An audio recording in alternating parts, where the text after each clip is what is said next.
नमस्कार। आप सभी धर्म प्रेमी बंधुओं का आपके अपने चैनल मोड़ेश्वरी कृपा में स्वागत है। इस चैनल पर आपको पूजा पाठ संबंधी जानकारी प्रदान की जाएगी। सभी से सविनय निवेदन है, चैनल को सब्सक्राइब करें, शेयर अवश्य करें। वीडियो पसंद आने पर लाइक भी करें। आप कोई सलाह देना चाहते हैं अथवा आप कुछ जानना चाहते हैं तो आप कमेंट बॉक्स में कमेंट जरूर करें। जय मोड़ेश्वरी, बोल बम। देखिए, शिव पुराण में एक अवतार का वर्णन है, शरभ अवतार। भगवान शिव के छठे अवतार माने जाते हैं और कहा जाता है कि शरभ अवतार भगवान शिव ने लिया था और ये अत्यंत भयानक और विचित्र अवतार था।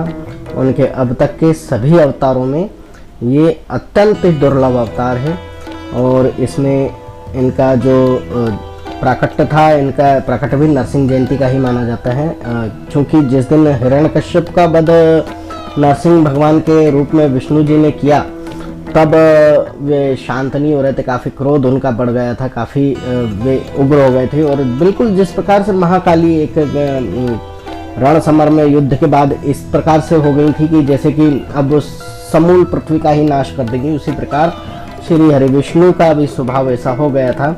क्योंकि वे अपने अवतार में थे तो उन्हें कुछ समझ नहीं आ रहा था कि क्या हो रहा है और वे बस मात्र क्रोध में सबका नष्ट कर देने को आतुर थे। ये विष्णु पुराण में कथा नहीं आती, ये शिव पुराण में कथा आती है, तो उसका औचित्य किस प्रकार किसने लिखा, क्यों लिखा, हम उसमें नहीं जाते हैं, हम आगे कथा का आनंद लेते हैं। और ये कथा इस प्रकार है कि जब नरसिंह देव समूल सृष्टि का नाश करने को आतुर हो गए तब भगवान ने उनके क्रोध को शांत करने के लिए वीरभद्र को भेजा। वीरभद्र आप जानते हैं दक्ष के यज्ञ को विनाश किया था भद्रकाली के साथ जाके। भद्रकाली के भैरव जो हैं वीरभद्र हैं और चूंकि होता ये है कि जब कोई क्रोध में होता है तो उसको उसके क्रोध के माध्यम से ही परास्त किया जा सकता है, उसकी ऊर्जा को कम किया जा सकता है। इसलिए वीरभद्र सबसे श्रेष्ठ अवतार माने गए थे शिव के, जो क्रोध में उनके ही समान थे। तो उन्होंने उनको भेजा ताकि वे जाएं और उनसे द्वंद्व युद्ध करें और उनके क्रोध को शांत करें, परंतु हुआ उल्टा।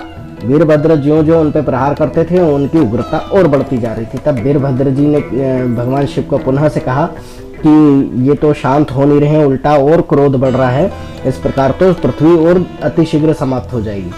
तब भगवान शिव ने एक नए और विचित्र अवतार को धारण करने का सोचा और उन्होंने अवतार धारण किया। अब उन्होंने अवतार क्या धारण किया था, किस प्रकार से धारण किया था, उसका वर्णन आप देखिए कि उनका जो शरीर था वो सिंह का था और उनके जो पीछे के जो पंजे थे पैरों के वो बिल्कुल सिंह के ही थे, क्योंकि शरीर भी सिंह का था। परंतु अग्र भाग में सिंह के मुख के बजाय मुख मानव का था और आगे दो पंजों के बजाय चार पंजे थे जो गरुड़ के पंजों के समान थे और मानव के मुख में चोंच थी और जो उनके साइड में जो था उनके दोनों तरफ गरुड़ के पंख लगे हुए थे। तो इस प्रकार मानव, सिंह और पक्षी यानी गरुड़ के तीनों के सम्मिश्रण से बने हुए एक अवतार जिनको शरभदेव कहा गया और इनके मस्तक पर जटा थी और उस पर चंद्र धारण किया हुआ था। तो ये शर्भेश्वर शिव भी कहा जाता है इनको और इन्हीं को तंत्र शास्त्र में आकाश भैरव के नाम से भी जाना जाता है, क्योंकि शिव स्वयं भैरव हैं और उनके सभी अवतार भैरव अवतार हैं।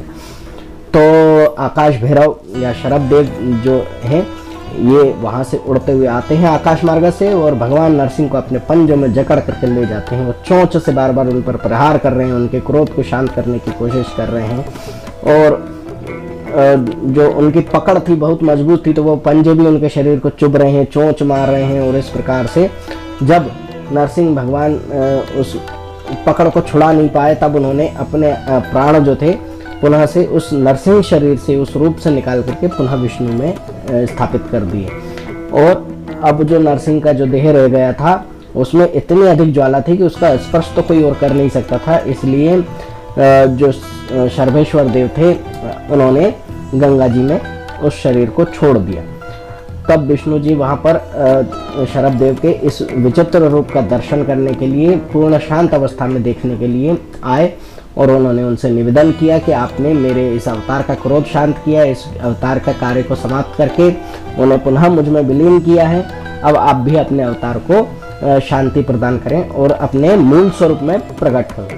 तब भगवान शिव भी अपने मूल स्वरूप में आए, यहाँ हरि और हर का मिलन हुआ, इसीलिए इसे हरिहर मिलन की भी कहते हैं। और यह कथा नरसिंह जयंती के दिन अवश्य ही पढ़ना चाहिए। और जो नरसिंह भगवान के पूजक हैं और उनके उग्रता से वे अधिक कष्ट में रहते हैं, तो उन्हें प्रहलाद के द्वारा की गई जो उनकी स्तुति है, नरसिंह स्तुति जो प्रहलाद के द्वारा की गई है, वो करना चाहिए, वो श्रवण करना चाहिए और भगवान शिव का स्मरण करना चाहिए। साथ ही साथ उन्हें ये शरभ अवतार की कथा भी सुनना चाहिए। इससे उनको भगवान नरसिंह के उग्रता से मिलने वाले जो फल हैं, परिणाम हैं, उसमें कमी आएगी और जहाँ तक है उन्हें काफ़ी शांति का अनुभव होगा। और इस प्रकार से ये हरिहर मिलन की कथा बहुत ही अत्यंत दुर्लभ है। और ये शरभ देव का जो विचित्र उनका रूप वर्णन है, ये भी अत्यंत दुर्लभ है। तो ये कथा आपको बहुत अच्छी लगी होगी, सुनने में अच्छी लगी होगी। और ये अत्यंत छोटा ही वीडियो आज का बनाया है और मुझे उम्मीद है, आशा है कि आपको पसंद आएगा। जय मोडेश्वरी, बोल बम।